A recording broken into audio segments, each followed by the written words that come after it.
حدثنا إبراهيم بن حمزة قال حدثنا إبراهيم بن سعد عن صالح عن ابن شهاب عن عبيد الله بن عبد الله أن عبد الله بن عباس أخبره قال أخبرني أبو سفيان أن هرقل قال له: سألتك هل يرتد أحد سخطة لدينه بعد أن يدخل فيه، فزعمت أن لا، وكذلك الإيمان حين تخالط بشاشته القلوب لا يسخطه أحد। हरकल शाह रोम ने अबू सुफियान से कहा, मैंने तुमसे पूछा था कि इस रसूल के मानने वाले बढ़ रहे हैं या घट रहे हैं। तूने जवाब में बतलाया कि वो बढ़ रहे हैं।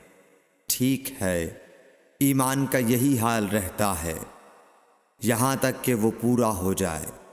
और मैंने तुझसे पूछा था कि कोई उसके दीन में आकर फिर उसको बुरा जानकर फिर जाता है। तूने कहा नहीं। और ईमान का यही हाल है, जब उसकी खुशी दिल में समा जाती है तो फिर उसको कोई बुरा नहीं समझ सकता। सही बुखारी हदीस नंबर 51।